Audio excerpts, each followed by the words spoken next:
Brilliant. Yeah, thank you. Well, it looks lovely where you are. I can see the fan in the background. Thank you so much, Prasanna, for joining us on Gurus on the Spot. Welcome. Percussion is all about rhythm.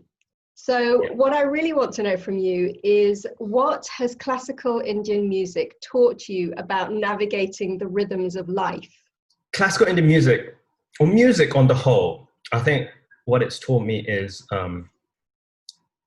the key concept that I've taken away is internalization. So what I mean is, in music, you're taught a lot of things. You're taught compositions, you're a dancer, you're taught jatis. Now, understanding it, learning it, and performing it is one thing, right? Like, it can be ace, the audience will clap, your critics will give you, oh, brilliant, she executed that jati really well, la la la. But when you internalize it, and when I mean internalizing, you don't have to think about it. It just comes out of you. Like, it's in you, like it's part of you. When that happens, there's a complete different magic to it. Yes. You can play with it, you can shape it the way you want, but still staying true to the composition or the jati or whatever it is. Yes. So I think internalization is probably one of the key concepts that I've taken away from learning or studying, being with Indian classical music. But I think isn't that kind of the goal of life? Like, all these masters, they teach you, like, you are one with the other. It's a concept a lot of people understand. We understand it. We're like, yeah, of course, yeah. We respect it. We believe it, but we haven't internalized it. Or a lot of us haven't internalized, because I think once you've internalized that concept, then it's just a natural thing for you. You won't even have to think about it. Like, you will see a tree and you will talk to the tree and you won't find it weird. Absolutely. This is amazing. And you will talk to a person and you will see yourself in that person. You'll treat that person the way you would want to be treated. You know, it's a tough thing. It is a tough thing. And I think it's something that you can get by repetition. Yes. Doing it again and again and again and again. And it's kind of like the Sufi tradition, isn't it? You just repeat, or even in Sanatana Dharma, you know, repetition of chosen deity's name or whatever. The more you repeat it, it just becomes a part of you. I love that you've just gone straight to the heart of the matter there. Sorry. No, absolutely. This is brilliant. And you are so right that we know it, we get it, we respect it.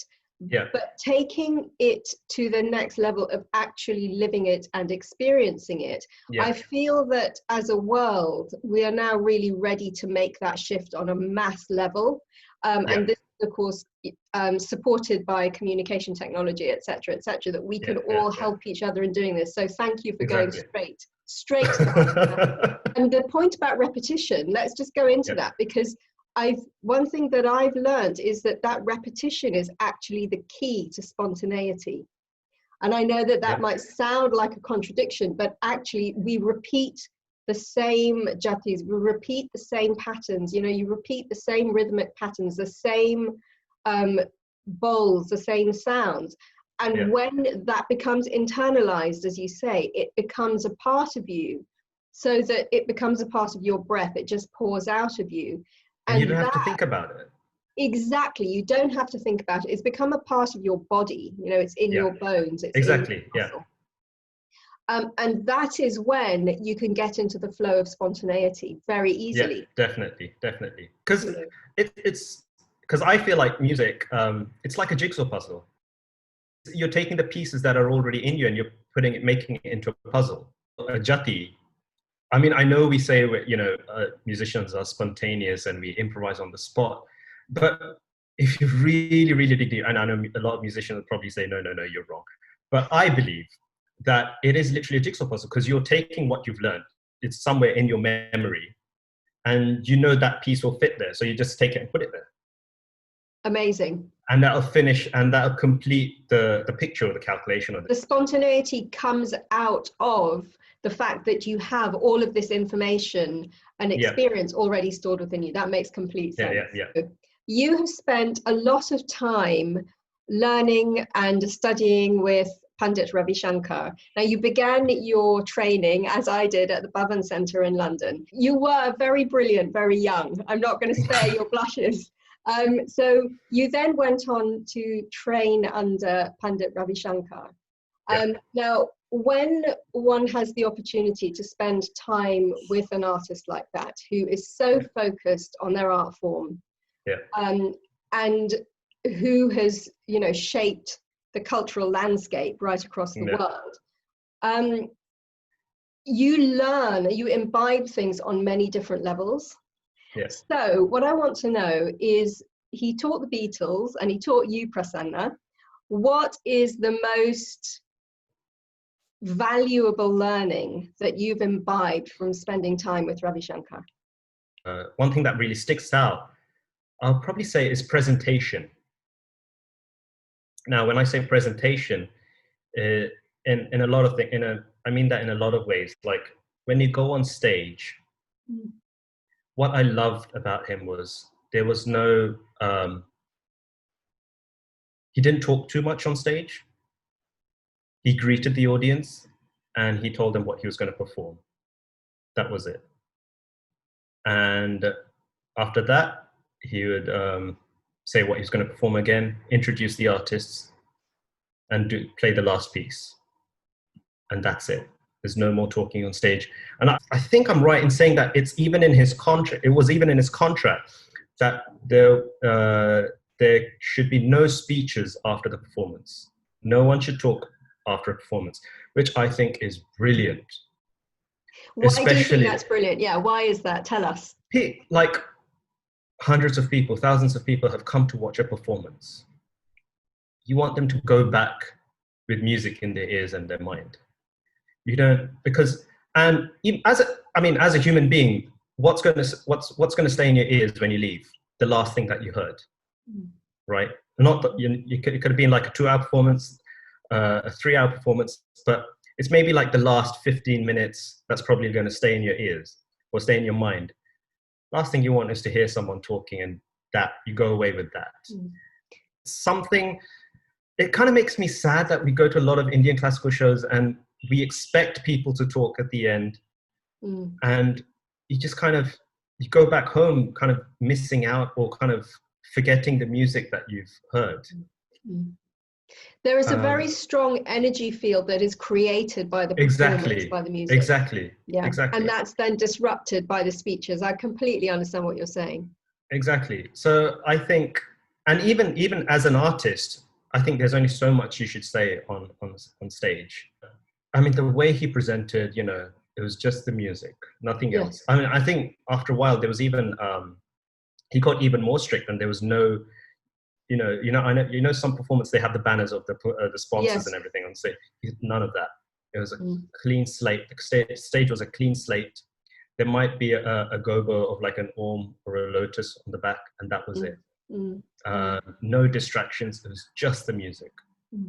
Amazing. And I think that was amazing. I think the lesson there is one-pointedness of focus. You focus on the work that you're doing, on the action, and allow everything else to fall away. And I think that's kind of why,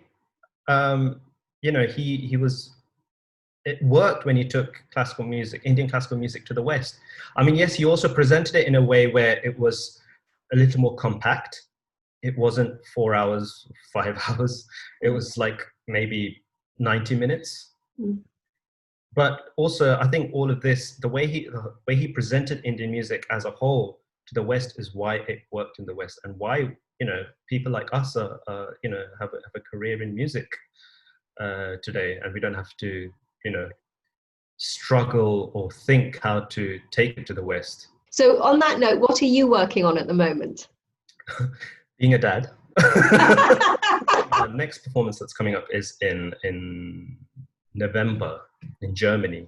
So I think Germany's starting to open up a lot of the venues from November. One of the shows is Pandit Ravi Shankar's 100th year anniversary celebrations. And then a couple of other shows with Anushka. So, yeah. Right. Wonderful. Well, we look forward to that. As a performing artist, how do you define success? What is success for you? I mean, is it even something that you think about and strive for? Do you think you've achieved it? Is it something you don't think about at all? What's your relationship with success? For some people, it's probably the number of concerts they perform in a year. For some people, it's how much they've earned. And nowadays, for some people, it's how many followers they have on Instagram or Facebook. For me, I see success as a step. So I guess I see it as a goal, as goals or short-term goals or whatever you want to call it. So once you achieved one thing, you want to go on to the next thing, because you can't just kind of stay on that step and be like, yep, I've done what I've come to do. I mean, and what do you do the rest of your life? What do you do next? Yeah. So I think one of the big steps was when I was young and I was more serious about taking music up as a career. The amount of what do I call it? The number of comments I got from people around me was like, made me want to prove to them that yes, I can make music a viable career. So I heard things like, oh, music won't put food on your table. Oh, okay, fine, do music, but what are you going to do as a career? And I was like, right. Music. And they're like, no, but as a career, what are you going to earn? How are you going to make money? I was like, through music. And I was like, really? And I think I've got to a point where I've proven myself that music is a career. Mm. And I've proven to those people that, what we're talking about. Mm. Here I am. Music is my full-time career. I'm making a decent living. So I think that's one step that I've taken. Mm. The next thing is I want to compose. I want people to play my compositions. Great. It might sound like an egoistic thing, but I think it sounds like that's what is coming out of you now. That's your next step. Yeah. And success for you is an evolving thing. You take the next step and then it's the next one. I've played for so many people for so many years. And I think now I kind of want to work on my own thing. And I think it'll be a dream for me to hear someone, people play my compositions. Yeah. And I think that will probably be my next goal or successful step. I don't know, whatever you call it. So yeah, we look forward composer. Yeah. Composer. Yeah, composer. There you go. We look forward to that. Composer, Prasanna. Very good. Yeah. So finally, I want to ask you about the term guru, because guru, of course, is a key concept in the Indian wisdom traditions. And there are also many problems with the word guru and the way that it plays out in reality. What's the most valuable way in which you have experienced guru? Now, that can be either a sort of a personal experience with a particular person, or it can be something more abstract. I think first thing is there is a difference between a teacher and a guru, which I think a lot of people kind of, it's a term that kind of gets muddled up together, I think. I mean, not all teachers are your gurus. And I think it's a term that has been abused. Yes, I would agree. It's, a lot of teachers use that term that, oh, I'm your guru, so you have to do this. You have to do what I say. In my experience, in the physical sense, two people kind of really stick out for me as gurus. One is, of course, my guru, Balasa, Sri Balachandra from the Bhavan. I was one of his first students and probably the longest lasting student till now. And I think we definitely shared a guru-sishya relationship. He didn't just teach me mridangam, he taught me a lot about life, about music as well. I remember one day we finished a concert and he was dropping me back home, and I think he parked. I was about to get down, and we just started talking about life, about God. And I remember we literally sat in the car sat in his car outside my house for about an hour and a half, just talking about life and God. And I think those kind of conversations can only be had with a guru. Right.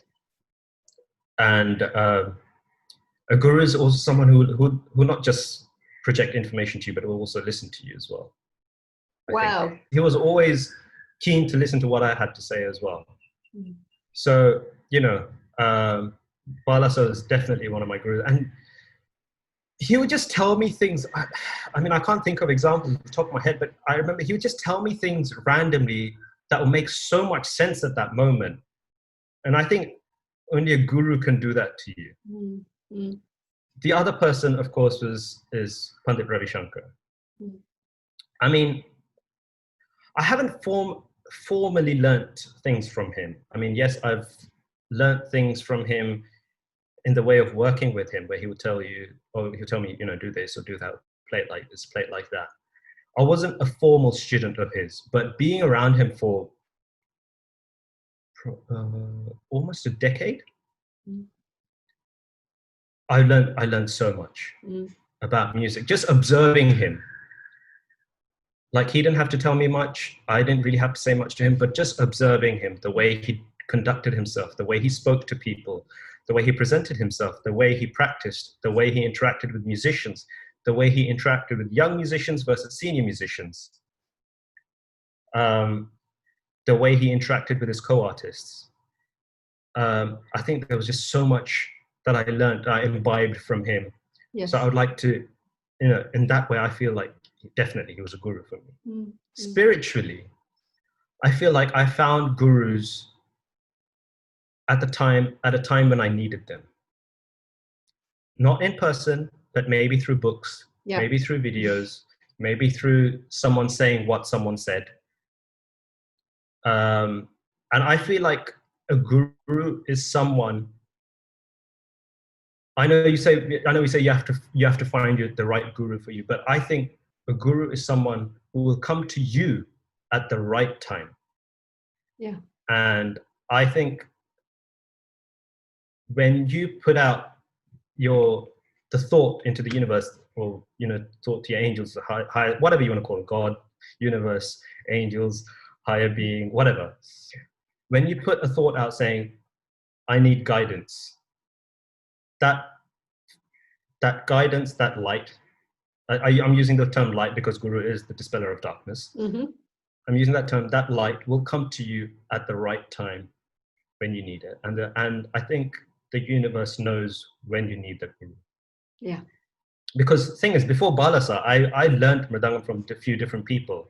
Okay. But I was literally learning the same thing again and again because... Yeah. But the moment I started with Balasa, I think within 6 months, there was a huge shift in me. Well, that's really, really interesting. With my involvement, with my kind of love for music. Right. So, I think gurus, it's an important concept. And I think anyone will, can get a guru, will get a guru at some point in their life. You might not even realize that they were your guru. It is, the guru is always available. That ability to dispel darkness, to bring knowledge, is always available. It's available in every particle of the universe. Yeah. It's about finding the people, the things, the conversations that have that impact on you. And I think the more available we are to that, the more we experience it. I think that book was a guru for me. For me too, absolutely. I mean, what a wonderful book. Yeah. It's a tough book, but you can keep going back to it, and you'll find something new all the time. Yeah. I think I found that book at a time when I think I was asking a lot of questions to myself, really, and that book kind of made a shift in me from being someone who was religious to spiritual, like a huge shift. Like, that book was literally like a slap across the face for me. Because I mean, and again, that was a book that I heard of for so many years. So many people had told me about that book, but I picked it up, or that book came to me. Actually, I got it as an audiobook. It came to me at the time when I needed it the most. Yeah. Yeah. Like, it's one of those books where I've seen a lot of people have it on their shelves, but they haven't picked it up and read it. I know. So many people have said that. So many people have that book. Yeah. But when the time is right, they will pick up that book and it will have the biggest impact on their life. Yeah. It is a remarkable book. I mean, and what It is. Yogananda has achieved as a guru is really remarkable, because he continues to have that impact on the world. Yeah. And the thing is, I had known of Mahavatar Babaji before that book. You know, I sometimes, you know, meditated on him or whatnot, prayed to him. Yeah. Yeah. But yeah, that book definitely kind of took me a step closer towards him and his teachings. Wonderful. Well, Prasanna, thank you so much for being with us, and we wish the blessings of all the gurus on you always. Thank you so much, Rita. Thank you.